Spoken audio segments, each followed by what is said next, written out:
What's going on, everybody? Victor here with a brand new video, and in today's video I gotta talk about Charles Oliveira, the new UFC lightweight champion of the world, and who he's going to fight next. We all know who the next challenger is going to be. It's going to be the winner of the July 10th matchup, International Fight Week, between Conor McGregor and Dustin Poirier, which is going to take place in the T-Mobile Arena in Las Vegas, Nevada. And yes, fans will be in attendance. Fans will be there in full force. The majority of the restrictions, the majority of states here in the United States of America have been basically released. And we're starting to see more and more people coming out in the public, more and more people going back into sporting events, sporting venues, you name it. Normalcy is almost back to 100% here in the United States of America, so we're going to start seeing more and more events happen with sports, more and more fans come back, and this event happens to be one of them, and it will be going down in July 10th. And the winner of that matchup is going to be facing the new lightweight champion of the world, Charles Oliveira, who has a 31-8 record. He's been with the UFC for 10 plus years. And Conor McGregor, as well as Dustin Poirier, have also been a part of the UFC roster for a very, very long time. Both those individuals also have a good amount of fights underneath their belt. Dustin Poirier is 27-6. Conor McGregor 22-5. Both men former champions. Conor McGregor, a former unified featherweight and former unified lightweight champion of the world, and Dustin Poirier being the former UFC interim lightweight champion of the world for the UFC. Obviously unified the belts with Khabib, lost. Conor McGregor was the lightweight champion, but he was stripped of the belt, had to vacate it as a result of going into boxing, fighting Floyd Mayweather, eventually came back to challenge Khabib for the title because Khabib was the champion at that time, and he lost absolutely terribly.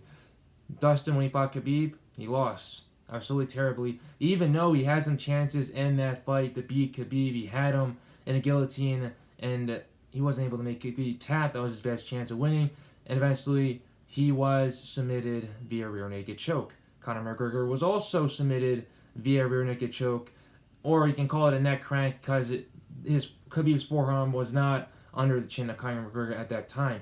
But forget about all of that, because we're here to talk about Charles Oliveira and who he's going to fight next. Who is going to be the tougher opponent out of those two for Charles Oliveira to face in the future? As we all know, this fight between the winner of Conor and Dustin facing Charles is most likely going to take place in December, just because this fight between Conor and Dustin will be taking place in July, and whoever wins is most likely going to want 1 to 2 months of a rest. So probably the fight would be announced, I say, in September, and then the fight would actually go down in December, because the majority of fight camps with fighters usually occur for about 2 to 3 months, 3 months at the max, especially if it's going to be for a title. So obviously, if one of those guys comes out the victor, they're going to want to take 1 or 2 months off of a break. Then the UFC most likely announced the fight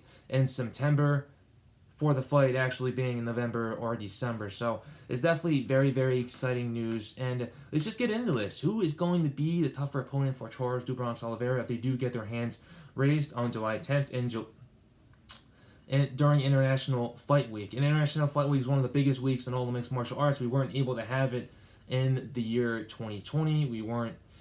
Which was a shame, because that's one of the best weeks, if not the best week. It's our Super Bowl week in the world of mixed martial arts, especially for the UFC. So let's say if Conor McGregor wins this matchup, will he be a great foe for Charles Oliveira? And for me, I'm going to have to say no, because Charles has now become a complete mixed martial artist. He's taken a lot of big shots throughout the majority of his career. He's been with the UFC for 10 plus years. He's fought guys such as Cub Swanson, such as Max Holloway, Cowboy Cerrone, Frankie Edgar, Paul Felder. The names go on and on. This guy has faced legends left and right, and he's eaten a lot of shots in the past. And if taking those shots against Michael Chandler and still surviving going into that second round doesn't mean anything to you, then I don't know what was, because he took Michael Chandler's best shots during that fight. And Michael Chandler is known for putting people to sleep with the amount of power that he has within his hands. Conor McGregor is also a known individual who has been known throughout his career to put people to sleep with that left hook of his. But in my opinion, I believe that Charles Oliveira will be able to survive Conor McGregor's best shots as well and be able to stay in there and eventually take the fight in the deep waters. But Conor McGregor is also a gamer. Conor McGregor will take you into those full 5 rounds, and his cardio has gotten better over the past couple of years. So that fight would be a very, very interesting one because Conor is very bad when it comes to the ground game. Obviously, he was submitted by Khabib, he was submitted by Nate Diaz, he was submitted by Joe Duffy, submitted by all those guys. All his losses, except for the Dustin Poirier loss, have been by submission. And let's just say that he just uses his jiu-jitsu skills for defense instead of offense.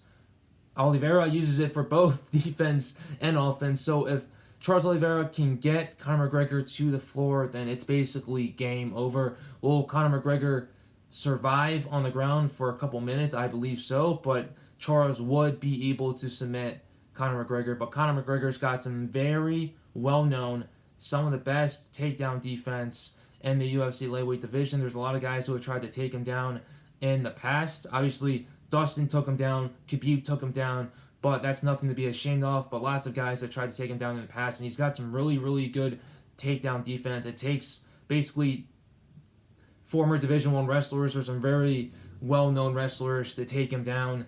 And Conor McGregor has just had his 3rd kid as well, and that just adds a whole lot more motivation going into this fight with Dustin Poirier, and also his future fights as well, because when you have a kid, you tend to be more motivated. You want to fight not only for yourself, but for that kid as well, and for all your kids as well. And he has 3 now, which means that he's definitely going to be firing all cylinders going into July, and it just increases his chances of winning as well, because this fight isn't going to be in Abu Dhabi where you got the yachts and the Lamborghinis and the 5-star hotels and all the great hospitality that they have in Abu Dhabi, all the skyscrapers and the luxury and everything.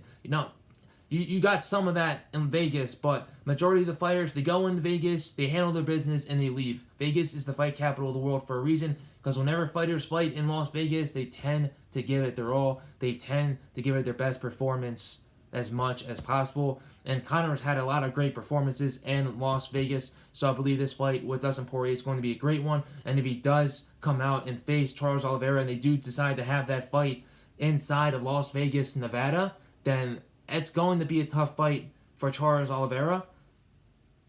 But I can't say who will come out the victor, because I don't know if that fight is going to happen. Let's go on to Dustin Poirier. If you ask me, out of the 2 fights, the Dustin Poirier fight is going to be the harder one, because Dustin Poirier is another complete mixed martial artist who has it all. He has the best boxing in the lightweight division of the UFC. His combinations are absolutely beautiful. If you go back and watch the Justin Gaethje fight, Justin Gaethje was chopping the legs of Dustin Poirier extremely bad, so bad to the point where Dustin was walking out of that octagon with crutches. The guy couldn't walk on both of his legs because of how bad they were beat up. Justin Gaethje is one of the hardest, if not the hardest, leg kicker in that whole entire UFC lightweight division. And Dustin was eating all those leg kicks and still walking forward and still nailing Justin Gaethje with all these different combinations, starting in the body, going up to the head, starting in the head and going down to the body. It was just absolutely crazy. Dustin Poirier, before he just became a mixed martial artist, he had dreams of becoming a boxer. And I don't blame him, because his boxing is very, very crisp, it's very clean, it's very technical, and it's a thing of beauty. And his jiu-jitsu is another thing of beauty as well. Even though he doesn't have a lot of submission wins in his career, he submitted very notable guys. Obviously, the most notable guy that he was able to submit was Max Holloway, who was a very, very, very young Max Holloway. He also fought Max Holloway again, and like I said, his combinations in that fight were beautiful. He was just starching Max Holloway left and right and put so much damage on Max Holloway, damage that we had never seen be put on Max Holloway before in his whole entire career. And come out of that fight with that unanimous decision victory to win that interim UFC lightweight title.